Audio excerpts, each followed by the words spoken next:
요즘에 이제 교회에 오며 가며 들어오기 전 또 나가기 전에 꼭 잠시 잠깐 발걸음을 멈추게 됩니다. 이게 어디냐면 여러분도 보셨겠지만 이제 이 교회 주변에 그 화단에 핀 아름다운 꽃들, 나무들을 보면서 이제 잠시 잠깐 발걸음을 이제 멈추고 보게 되는데요. 그 꽃들이 뭐 둔다고 그대로 자라는 게 아니죠. 물을 주지 않고 돌보지 않으면 뜨거운 태양볕에 그냥 말라버립니다. 그 2020년도 12월 달에 저희 교회에서 이제 임직식이 있었는데요. 임직식을 하게 되면 축하하는 화분이 이제 들어옵니다. 임직식이 마치고 겨울이었는데 그 화분들이 교회에 이제 있을 때 그 코로나 기간이니까 성도님들이 교회에 오지를 못하지 않았습니까? 그래서 뭐 한두 달 얼마 지나지 않아서 그 화분에 그 화초들이 막 말라가는 거예요. 그래서 그렇다고 제가 그걸 다 관리할 수는 없고, 그래서 이제 몇 개를 제 사무실에 들여놓고, 그리고 또 이제 이 성도님들이 그 화단이나 화초를 가꾸기 그래가지고 작년 5월부터 저희 성도님들이 교회 주변에 화단과 화초들을 가꾸기 시작했습니다. 알고 계시죠? 네, 표정들이 변화가 없으셔가지고 제가 여러분의 표정에 약간 민감한 것 같아요. 그 이제 가꾸기 시작했습니다. 그래서 올해 보니까요, 제가 이제 막 곳곳에 아직 성도님들이 교회에 막 다 오시진 않지만 이 화초를 가꾸기 위해서 막 오시는 거죠. 지금 이 단위에 있는 이것도요, 그냥 둔다고 이것이 꽃이 피고 아름답게 있는 것이 아니라 내려놨다가 밖에 빛을 쐈다가 다시 올리고 그렇게 하거든요. 밖에 또 화초를 이쁘게 심어 놓으니까 동네 분들이 막 뽑아가시기도 한다 그래요. 이쁘니까. 그럼 뽑아가면 또 거기에 또 채워 넣는 거죠. 그런 식으로 누군가는 관리하고 있다는 겁니다.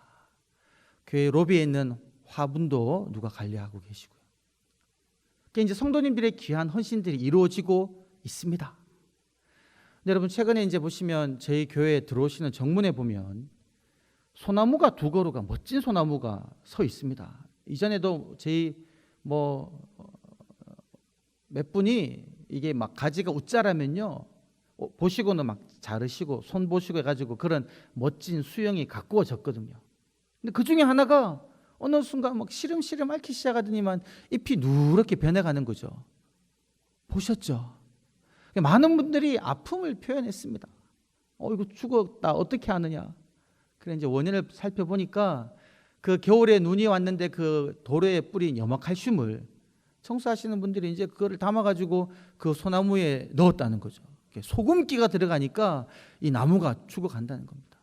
근데 여러분, 이게 다 죽은 줄 알았는데요, 이 저희 교회 이제 관리국에서 이걸 어떻게든 살려보려고 그 염화칼슘 있는 흙을 다 뽑아내고 새로운 흙을 좀 넣고 물을 주면서 한번 살려보려고 하는 겁니다.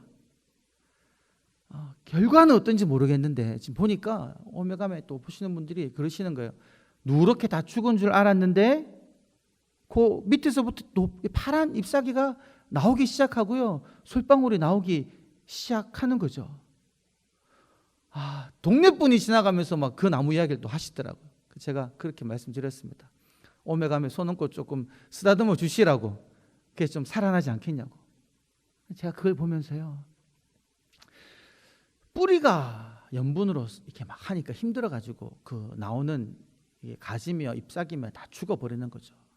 누군가 돌보지 않으면 꽃과 나무가 시들어 죽어버리듯이, 그리고 뿌리가 그들이 먹지 말아야 될 것을 먹게 되면 그 비싼 소나무도 아마 꽤 오래, 지금 되게 오래된 소나무라고 제가 들었는데요, 그런 오래된 소나무더라도 뿌리가 먹지 말아야 될 걸 먹게 되면 죽을 수 있다는 거죠.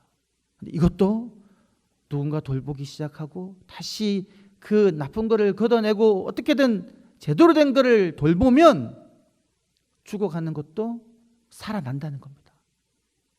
여러분, 코로나로 인해서 많은 교회들이요 문을 닫았습니다. 그렇죠?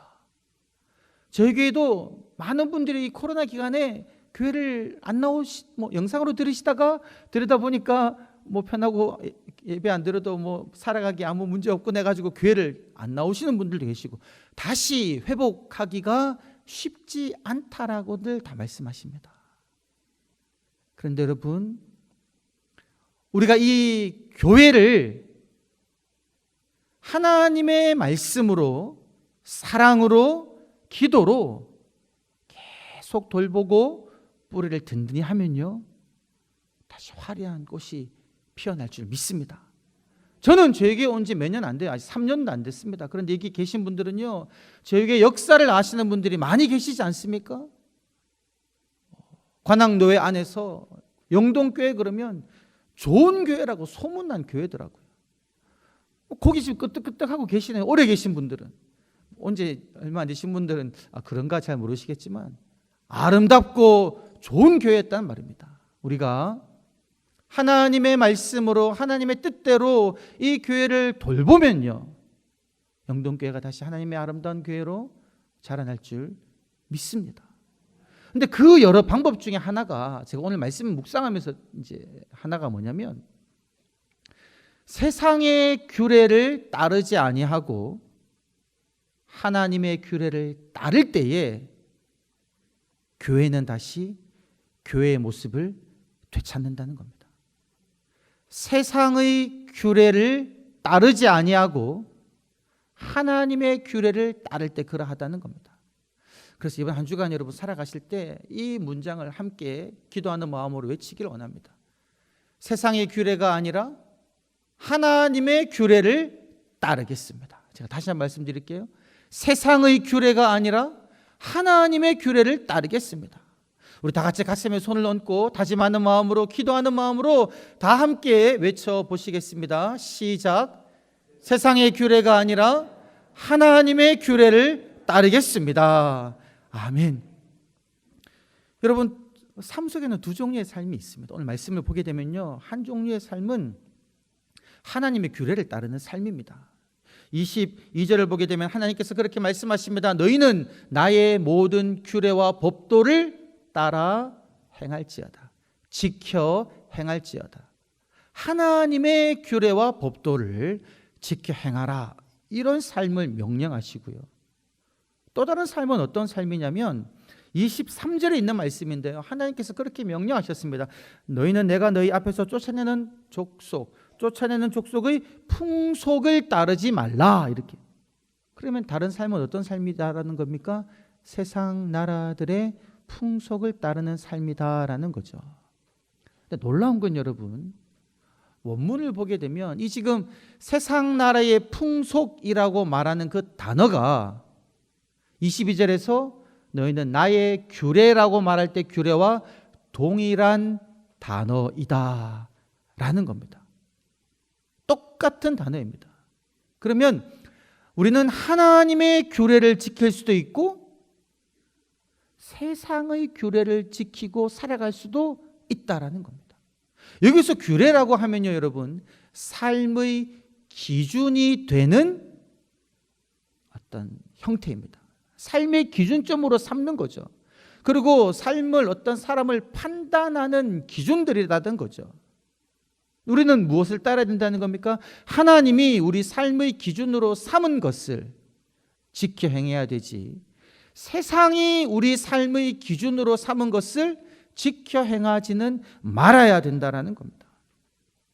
하나님께서는 이방 나라들의 규례를 혐오스러워 하시는 거죠. 어떤 것이 세상 사람들의 규범일까요? 오늘 이제 이 20장 말씀 앞부분을 보게 되면 2절부터 5절까지는 그런 규범이 있습니다. 너희는 너희 자녀를 몰렉에게 드리지 말라라는 거죠. 몰렉에게. 이방신입니다. 이방신인 몰렉에게 자식을 바치지 말라는 거죠. 왜 자식을 이방신에게 바쳤을까요? 과거에 그 고대 사람들이. 그거는 일단 자기 자식은요, 자기 물건과 똑같이 생각했습니다. 가장은요, 자녀를 자기 마음대로 할 수 있는 거죠. 그래서 몰렉에게 자식을 바침으로써 자신의 삶이 잘 풀릴 수 있다라고 생각하는 겁니다.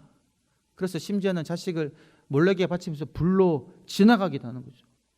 인신 제사를 드리는 겁니다. 그런 끔찍한 일을 저지르는 거죠. 이게 지금 세상의 규례다라는 거죠. 나의 복을 위하여 자식을 바친다는 겁니다. 그런데 하나님의 규례는 뭡니까, 여러분? 하나님의 말씀은 자식들을 무엇이라고 이야기하냐면요, 너희의 자녀는 너희의 것이다 라고 말씀하지 않습니다. 하나님께서 우리 모두를 아름답게 하나님의 형상을 따라 창조하시고 모든 이들이 하나님이 주신 비전과 꿈을 가지고 있는 거죠. 그러면서 하나님의 말씀은 그렇게 이야기하고 있죠. 너희 자녀를 노엽게 하지 말고 주의 사랑과 교훈으로 양육하라라는 거죠. 내 뜻대로 내 생각대로 막 자녀를 좌지우지하는 것이 아니라 주님의 사랑과 주님의 말씀으로 자녀를 가르치는 것, 이것이 하나님의 규례이다라는 거죠. 그런데 여러분, 우리가 자녀를 키울 때 예를 들면 예입니다. 예. 교회는 가지 않더라도 학원은 가야 된다. 예배는 빠지더라도 공부를 열심히 해가지고 좋은 대학 가고 좋은 직장 가야 된다. 이렇게 생각하는 것이요, 조금 과장된 표현일 수도 있으나 자식을 몰래에게 드리는 것과 동일하다는 겁니다. 이 사회가 경쟁 사회이다 보니까 내 자식이 경쟁에 뒤처지지 않기 위하여 주일 예배는 빠지더라도 학원 가야지, 그래서 좋은 성적 내야지 라고 생각하는 삶의 형태를 주는 것이요, 하나님의 규례를 따르는 것이 아니라 세상의 규례를 따라 살아가는 삶이다라는 거죠. 또 다른 내용을 보게 되면 오늘 이 20장 그 6절 이하를 쭉 보게 되면요, 대부분의 명령들이 어떤 명령이냐면 성과 관련한 명령이에요. 성. 10절을 보게 되면 어떤 말씀이 있냐면 남의 아내와 간통하지 마라. 남의 아내를 범하지 마라. 10절. 그리고 13절을 보게 되면 너희는 남자와 동침하지 말라. 이게 동성 간의 성행위를 말하는 거죠. 근데 이런 규범이 있는데 여러분, 2016년도에 간통법이 폐지가 됐죠. 그래서 부부라 이렇게 결혼한 사람이라고 할지라도 서로 사랑하면, 합의했으면 관계를 가져도 형사법으로는 문제가 없다라는 겁니다. 도덕법이 아닌 형사법 문제가 없다는 거죠. 그런 법이 이제 헌법에서 그 간통법이 삭제가 됐고요. 그리고 외국의 이제 여러 나라들은 그 지금 동성 간의 결혼이라든지 그런 것을 다 허용하죠. 이런 것들이 세상의 법이라는 거죠. 하나님의 법은 명확하게 20장에서 쭉 보게 되면요, 성적 순결을 명령하시죠. 창세기 2장에서 하나님께서는 남자와 여자를 창조하시고 그들이 서로 벗었으나 부끄럽지 않게 하셨는데, 그 부끄럽지 않음은 결혼이라는 관계 안에서 서로 사랑할 때 언약적 관계로, 헌신의 관계로 할 때에 성을 아름답게 하나님 만드셨는데, 이 성이 쾌락을 추구하는 한 방편으로 세상 가치에 따라서 달라졌다라는 거죠. 그래서 제가 이제 충격적인 이야기를 들었는데, 요즘에 이제 중고등학생들, 청소년들이요, 이건 이제 들은 것이라서 이게 이제 뭐 사실이다라고 말씀 못 드리겠습니다. 그러나 많은 그 중고등학교에서요, 재미삼아서 남자들끼리 그런 어떤 막 약간 그런 이상한 행동들을 한다는 거예요. 장난삼아. 왜요? 오늘날의 문화에서, 영화에서 그런 것들이 괜찮다라고 드러나니까 세상 규례가 괜찮다 그러니까 아이들이 재미삼아 호기심으로 따라간다는 겁니다. 하나님의 규례를 따르지 않는 그런 삶을 살아간다는 거죠. 많은 부분에서 그렇다라는 거죠. 이런 여러분, 성 부분만이 아니고 어떤 부분이 있냐면 땅에 관해서, 여러분, 땅에 관해서 하나님께서는요, 이스라엘 백성들에게 땅은 하나님 것이라고 이렇게 말씀을 하셨거든요. 그리고 땅이 하나님 것인데 하나님 것인 땅을 하나님께서 각 나라에 나눠주시고, 그리고 이스라엘 백성들에게도 지파와 가족을 따라 땅을 분배해 주셨다라는 거죠. 그래서 이스라엘 사람들끼리는요, 하나님이 주신 조상 대대로 내려오는 땅의 경계표, 경계선을 옮기는 것을 율법으로 금했습니다. 그리고 살다 보면 여러 가지 이유로 땅을 팔 수도 있죠.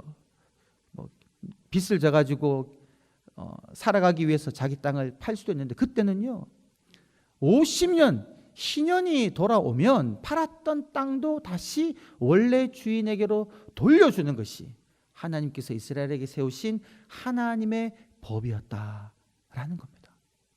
그리고 여러분, 땅이 없는 고아라든지 과부라든지, 그리고 나그네들, 오늘날로 말하면 이주노동자들, 이런 사람들의 삶을 돌볼 것을 하나님께서는 명령하셨죠. 이것이 하나님의 법이고 사회 정의다라는 겁니다. 그런데 여러분, 세상 법은 어떠했냐면요, 주전 8세기에 이 이스라엘 백성들이 하나님을 섬기지 아니하고 이방 신인 바알과 아세라를 섬기다 보니까, 이 바알과 아세라는 무엇을 용인하냐면요, 그 신들은 그런 걸 용인하는 겁니다. 권력이 있고 힘 있는 사람은 너가 원하는 대로 땅을 다 가져도 된다라는 겁니다.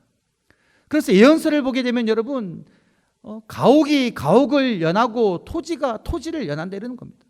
이 말이 무슨 말이냐면, 다른 사람들, 가난한 사람들, 가난해져서 땅을 팔 수밖에 없는 사람들의 그 땅과 집을요 그냥 사고, 때로는 강제로 불법으로 다 취하면서 자기 땅을 넓혀가는 이런 권력자들에 대해서, 힘 있는 사람들에 대해서 예언자들이 하나님의 심판을 명했다라는 거죠.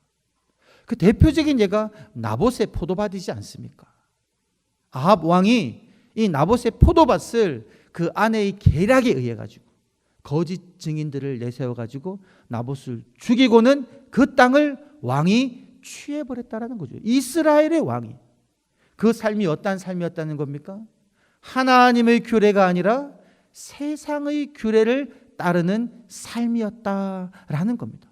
여러분, 저희들은요 지금 이 시간 곰곰이 생각해 보아야 합니다. 나는 하나님의 규례를 따르고 있는가? 하나님께서 정하신 삶의 기준들을 따르며 살고 있는가? 아니면 나는 세상이 정한 기준과 규례들을 따라 살고 있는가? 때로는 저희들은 그런 잘못된 생각을 할 수가 있습니다. 하나님의 규례가 아니라 세상의 규례를 따라 살아야지만이 이 자본주의 사회에서 행복하게 살 수 있다 라는 생각이 알게 모르게 점점 우리들의 생각으로 들어오는 것 같아요, 여러분. 어떤 저자가 지은 책, 아름답고 행복하게 사는 법이라는 그 제자 훈련 교재가 있는데요. 그 책에 그분이 한 경험을 이야기해 두었습니다. 본인이 그 목회자 훈련 받고 있어요. 신학생 시절에. 그 오늘날로 말하면 실버타운, 은퇴한 노인분들이 가서 살고 있는 곳에 가서 이제 목회 실습을 했다 그래요. 근데 그곳에 들어오시는 분이요, 이렇게 경제적으로 풍요로운 분들이 많았다고 합니다. 그래서 예배도 드리고 예배 끝나면 차도 마시고 게임도 하면서 아주 여유로운 생활을 하는 그런 실버타운이었대요. 그래서 이분이 그렇게 힘든 일이 없었다는 겁니다. 예배 드리고 그리고 같이 이야기 담소 나누고 같이 게임에 드리면 된다는 거죠.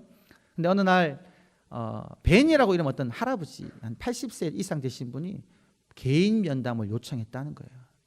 그래서 개인 면담을 하러 그 방에 들어갔더니만 이분이 아주 정말 이 사회에 지위가 있는 듯한 그런 풍채와 어투로 철학과 종교에 관한 이야기를 막 했다는 겁니다. 지식 수준이 대단한 분이었다는 거예요. 첫째 날 한참 철학과 종교 이야기 하더니만 됐네, 가보게. 그냥 왔다는 거죠. 그렇게 한 하루, 이틀, 3일, 4일, 5일, 6일 정도 이야기하면서 이제 이 친구가 이분이 믿을 만하다고 느꼈든지 본인 이야기를 하기 시작했다는 거죠. 본인의 삶이 어떠한 삶이냐면 이분이요, 스스로를 행복하게 느끼지 못한 삶의 아름다운 추억이 하나도 없다는 겁니다. 근데 그 요양 그 실버타운에서 이분은요, 삶을 좀 그래도 잘 살은 분으로 인정받는 분이었거든요. 근데 자기는 행복하지 않다는 겁니다. 자녀도 지금 찾아오지 않는다는 거죠. 그럼 자기는 어떤 삶을 살았느냐 쭉 이야기하는데, 자기는요, 그분은요, 여러분 놀라지 마십시오. 25세 때 백만장자였다. 백만장자. 아무도 놀라지 않으시죠? 사실 100만 달러 그래봐 현실감이 잘 없습니다. 25세에, 제가 25세 때 군대에 있었던 그 25세 때 100만 장자였고요. 그리고 40세 때는요, 그분이 살고 있는 그 미국의 주, 한 주 아주 넓죠. 어떤 주는 우리나라보다 더 큽니다. 그런 주가 많아요. 그 주에서 가장 돈이 많은 사람이었다는 거죠. 40세에 여러분. 역시 아무도 놀라지 않으시는군요. 40세 때 그렇게 주에서 제일 돈이 많아가지고요, 정치인들이 막 교제하자고 찾아온다는 겁니다. 그 권력의 맛을 봤고요, 돈의 맛을 봤고요. 돈이 많고 권력이 있다 보니까 여러분 막 성적 쾌락도 막 즐기고 살았다는 거죠. 2,000명이나 넘는 직원들을 거느렸다는 겁니다. 그렇게 살았는데 이분이 여러분 신앙인이었을까요? 아니었을까요? 질문하는 거 보니까 답은 아시겠죠? 신앙인이었습니다. 신앙인. 근데 그분은 그렇게 생각했다는 겁니다. 예수님의 가르침은 산상보호는요, 뜬구름 잡는 이야기로 들렸다는 겁니다.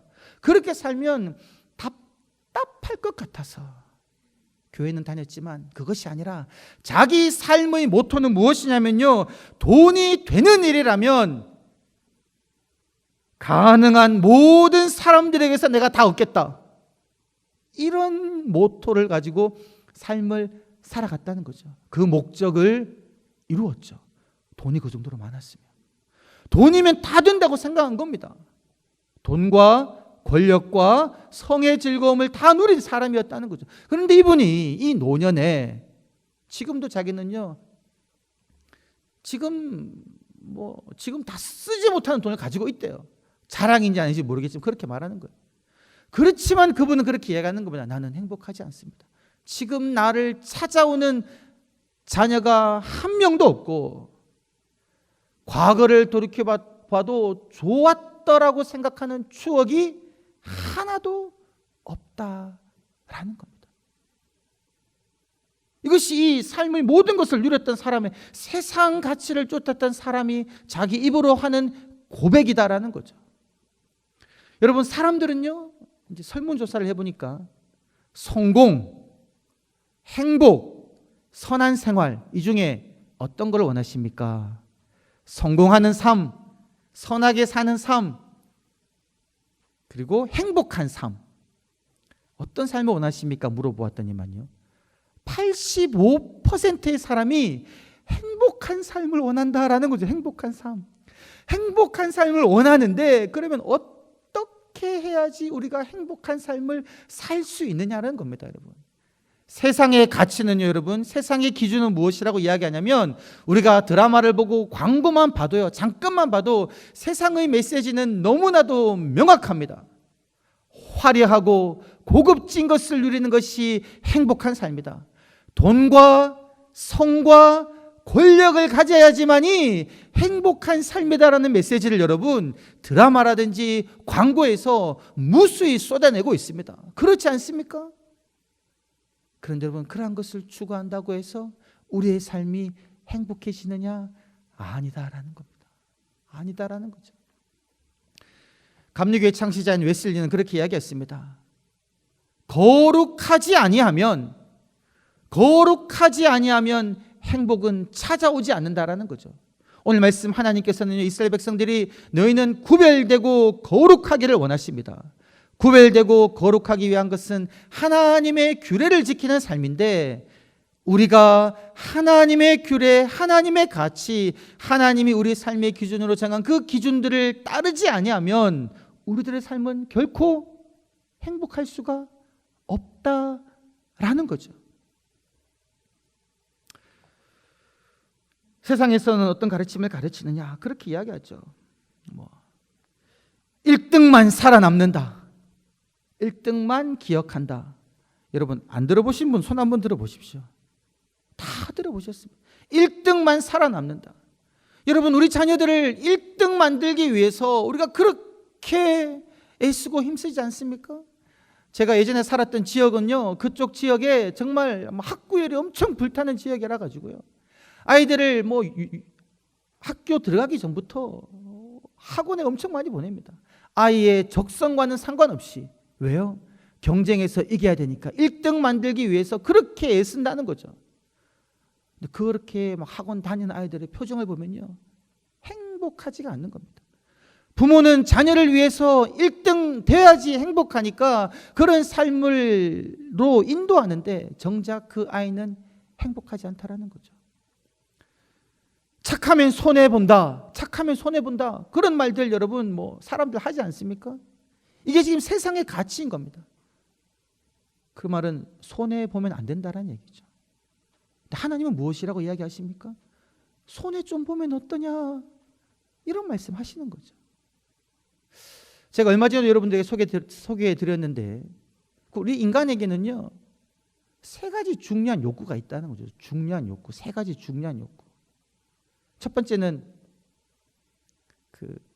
인정받으려는 욕구, 인정받고 사랑받으려는 욕구입니다. 두 번째 욕구는 안전하고 평화로운 욕구, 안전을 추구하는 욕구. 세 번째는 통제와 권력의 욕구이다라는 거죠. 이러한 욕구들이 여러분 정상적으로 충족되면 문제가 없는데, 지금 사회는요, 이 욕구들을 과도하게 충족시키고자 하고 있다라는 겁니다. 우리가 인정받아야 된다는 거죠. 남 앞에서, 사람 앞에서 인정받고 사랑받아야지만이 삶이 보람되다고 느끼는 겁니다. 그리고 미래에 대한 불안감 없이 내 삶이 안전이 보장되어야지만이 우리 마음에 두려움이 있지 않는 거죠.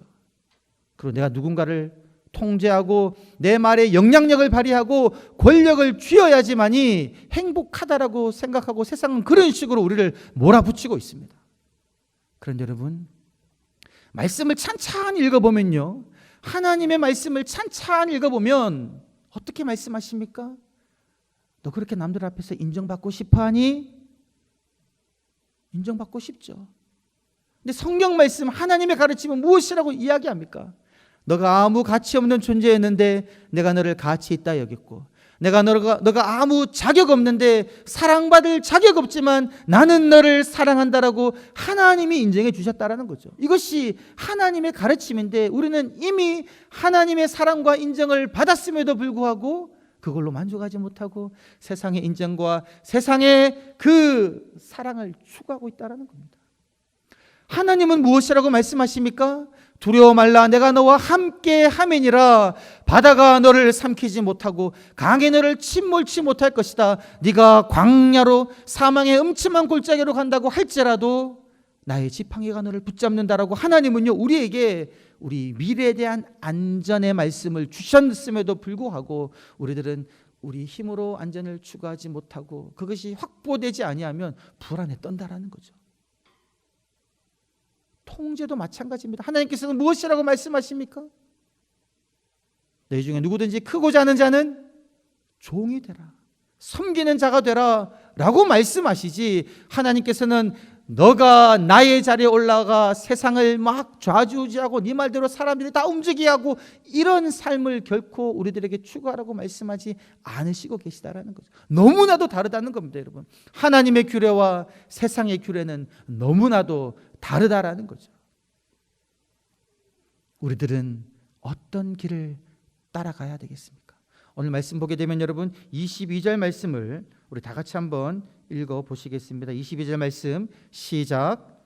너희는 나의 모든 규례와 법도를 지켜 행하라. 그리하여야 내가 너희를 인도하여 거주하게 하는 땅이 너희를 토하지 아니하리라. 하나님이 우리에게 주고자 하시는 것은 무엇입니까? 오늘 22절 말씀 보게 되면 너무나도 명확하게 하나님이 우리에게 주고자 하시는 것은 내가 너희를 인도하여 드려 너희로 하여금 거주하게 하는 그 땅. 하나님은요, 이스라엘 백성들을 약속의 땅으로 인도하여서 그 땅에 살도록 하기를 원하신다는 거죠. 하나님께서는요, 저와 여러분들이 하나님이 주시는 복을 받아 누리기를 원하고 계십니다. 여러분, 변함없는 확고한 진리입니다. 아버지께서 그렇게 말씀하고 계시죠. 그런데 하나님은 원하시는데 22절 마지막에 무엇이라고 이야기합니까?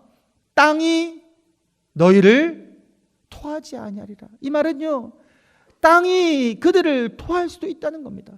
하나님이 이스라엘에게 축복 주시려고 약속의 땅으로 들이셨는데 그들이 하나님의 규례를 따르지 아니하고 하나님의 삶의 기준을 따르지 아니하고 세상의 규례 기준을 따라가면요, 아까 말한 그런 여러 가지 세상의 가치들을 따라가면 하나님의 의도와는 상관없이 땅이 이스라엘 백성들을 토해내버린다는 거죠. 감당할 수가 없다는 겁니다.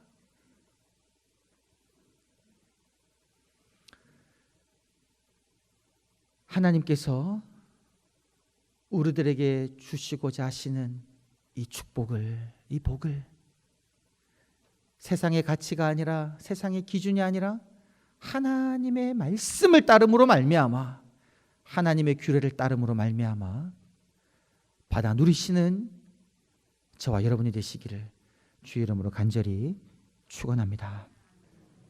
아버지 하나님, 어리석은 자가 되지 않게 하여 주옵소서. 주님의 말씀은 너무나도 명확한데 세상의 소리에 넘어가서 세상의 기준을 따라, 세상의 풍속을 따라 돈과 정욕과 권력을 추구하지 않게 하여 주시고 오직 하나님의 말씀을 따라 주님만 섬기는 거룩한 친백성 되게 하여 주시옵소서. 감사드리옵고 구주 예수님의 이름으로 기도드리옵나이다. 아멘.